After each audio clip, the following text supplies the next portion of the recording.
I'll come up with something soon.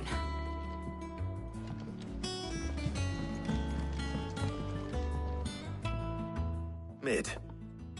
Helena has recovered the material for the helm. She'll be along shortly. Excellent. Another job well done. And just one remaining. Right. Right, the shielding. This one's a bit of a bugger. How so? The plating's enough to stop the engines going pop, but those things will still be spitting out enough fire to set the rest of the ship ablaze. Which is why you need proper shielding. A prism for the dragon's breath that's blazing away inside. I thought a triple thick layer of tempered steel might do it. Or more of the stuff that the helm and the plating are bulky enough as it is. Add any more weight and the whole ship would be at the bottom of the briny before we'd even started. I need something light. But I've racked my brains and I just can't think what would do it. Well, if I were in need of obscure knowledge, I know whose counsel I would seek. Harpocrates. Tomes? Yeah, well, I'd thought of that, obviously. I've got all the details written down here. Can you take this to him, see what he makes of it? Right away.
We're seeing troops amassing at every border crossing.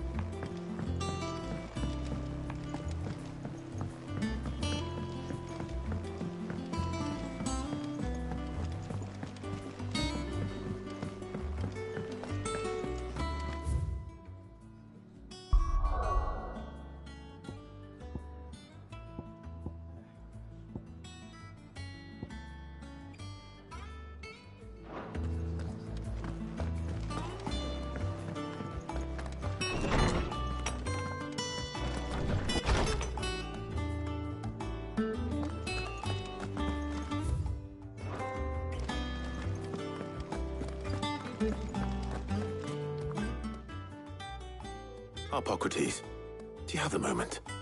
For you, Clive? Always. Well, actually, it's for Mid this time. Could you take a look at this?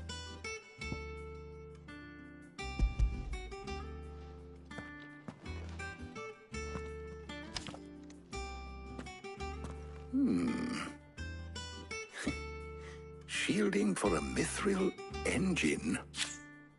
Whatever will that girl think of next? And what are these notes around the edges? She has some specific requirements for the materials. The shielding needs to be able to resist extreme heat on the inside, and yet remain cool enough on the outside not to set the ship alight, while also being light enough not to sink it. As you can imagine, she's struggling to find anything that meets her needs. I see. I wondered if you might know of a solution, or if you might be able to search the records for one. Perhaps it is not a different material she requires, but a different approach. What do you mean? Consider the lake we have made our home. Its blighted waters eat away far more quickly than fresh water or even brine, at timber and steel alike. And yet, we have made a home here from those very materials nonetheless. We have. But Bardolph must varnish every board twice over to keep it from rotting. And Obolus complains that without a constant supply of pitch. I see. Early Gregorian histories speak of a preparation known as moon dew. It is said to be able to resist even the most ferocious flames. Before the dragoons tamed the worms and wyverns of the realm, nobles would daub their castle walls with it in order to guard against dragon fire. So if we could recreate it... It might be applied to some material or other in order to provide the protection it requires. As to how best to apply it and to what material, perhaps Bardolph and Obolus might be of assistance. I shall speak to them and see what wisdom they might have to offer. If you would be so kind as to procure the necessary ingredients, I shall discuss the specifics of how it might be most effectively put to use with our two friends. The knowledge of the past may yet prove useful to we of the modern era. Thank you, Harpocrates. And since you're asking others to help you, perhaps I should too.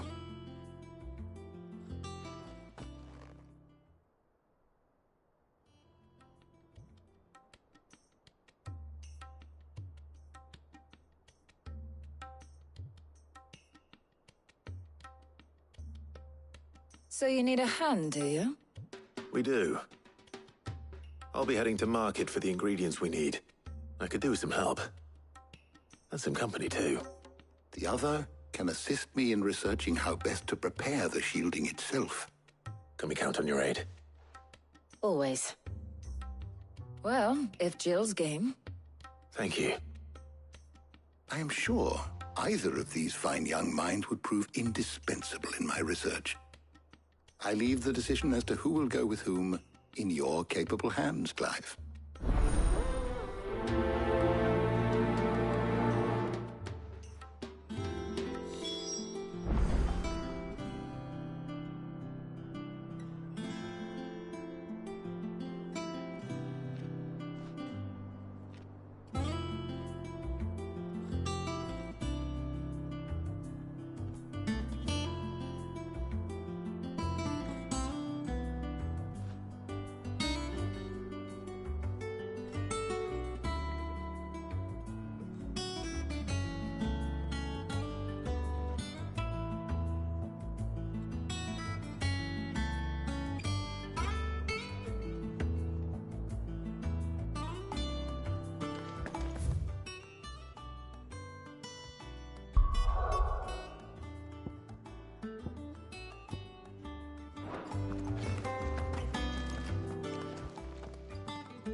So, Clive, who will accompany you? Very well. So then, what do we need to find? I have taken the liberty of preparing a list. Here. White chocobo eggs. Pepio nuts. Are you sure this list is right? I would have thought the ingredients would... Though these items may seem mundane, they have potent effects that are rarely exploited. Effects for which they were once highly prized. So much so, in fact, that they were harvested almost to extinction, hence moon dews having fallen from favor. Now, of course, they can be obtained with ease. You should be able to find everything. Is that so? I've been meaning to visit Northreach anyway. I will. You two enjoy yourselves. You too, Talia.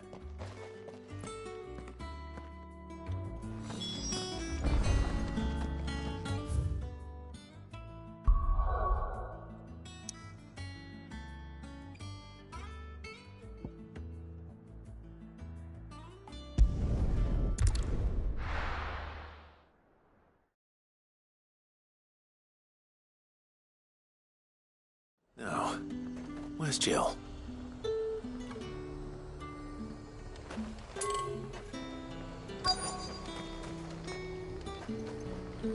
Keep them pilchards nice and chilled. Are those Pepio nuts? How goes the hunt for ingredient? I'm sure everything we need is... Why don't we split up and see? We'll take a couple of ingredients each. All right. How about you look for the Pepio? I'll find the other things we need.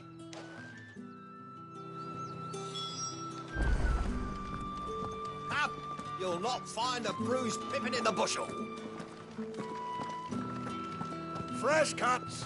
Come and get them before they're gone. What can I interest you in today? I hope it's to your liking. Good day.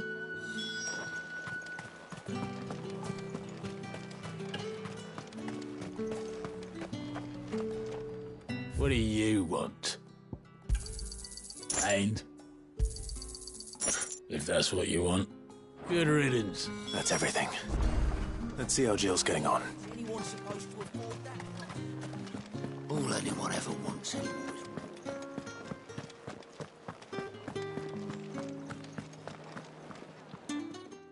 Did you find it? I did.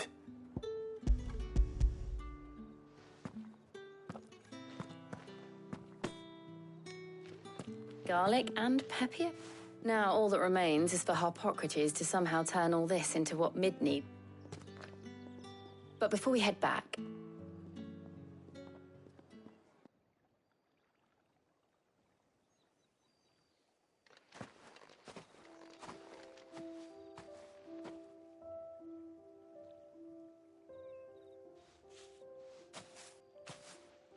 Thank you for asking me to help you today. It makes a nice change. It does. It's good to get away from all the battle and bloodshed for once. Just being here reminds me of when we were children. Do you remember? Walking down Market Street in Rosalith, taking in the sights and smells. How could I forget? What with Torgal's antics. Remember how his nose would prick up at the scent of sausages? He'd go racing away and we'd have to go running after him. We wouldn't catch you now, would we, boy? Was there anything you wanted to buy for yourself while we're here? There was, yes. Well, sort of. Molly in the kitchens told me about a place that sells particularly good pies. Thought you might like to share one with me. I would. Thank you. And I saw some bread.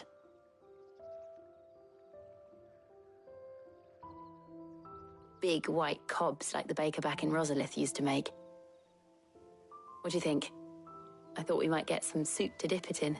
But then I tried a slice of the butcher's dry-cured ham and it was just... oh. You all right? Sorry. It's just... you're right. I really do feel like a child again being here with you.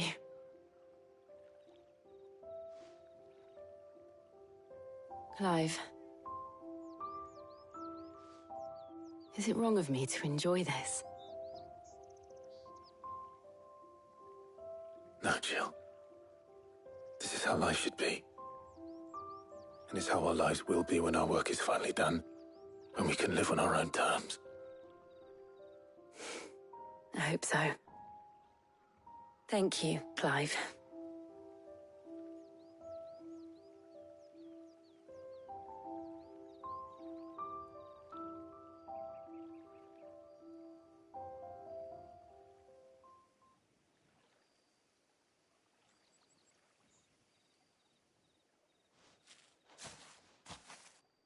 Well, I suppose we better be getting back.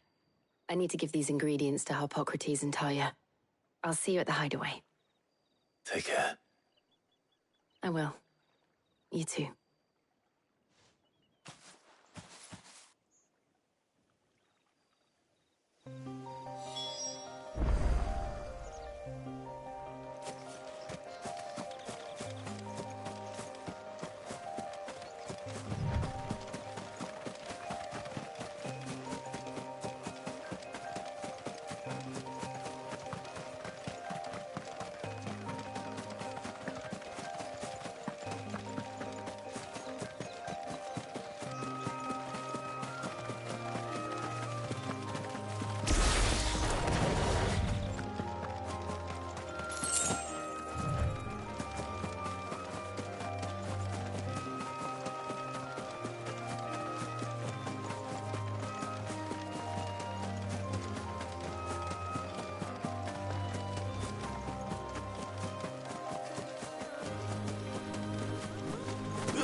wonder how Harpocrates is getting on with the Moondew.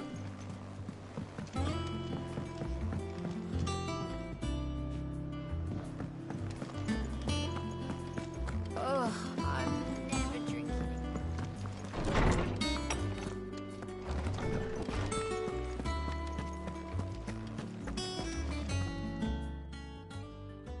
How's work on the shielding progressing, Harpocrates? Well, very well indeed. And thanks in no small part to your kind assistance. I was just explaining to Tarja how we might best go about preparing the Moondew. And now that we have all the ingredients, we may begin. You can count on me. I've mixed more than a few mysterious concoctions in my time. I'm sure you have. What about the shielding itself? Work is underway, under the watchful eyes of Bardolph and Obolus. Apparently, it'll be ready soon. Thank you. All of you. Right then. Jill, would you join me in the infirmary? Many hands make light work and all that. Of course.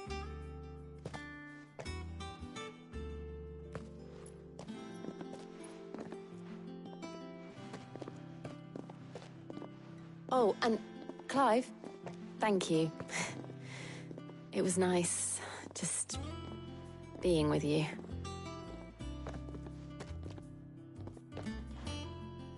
It appears our work here is almost at an end. A shame. I was enjoying playing the man of action for once. When both the shielding and the Moondew are ready, it will merely be a matter of applying the one to the other. Followed by a rigorous process of testing and retesting, of course. Perhaps someone ought to warn young Mid of that. Leave it to me. Thank you, Harpocrates.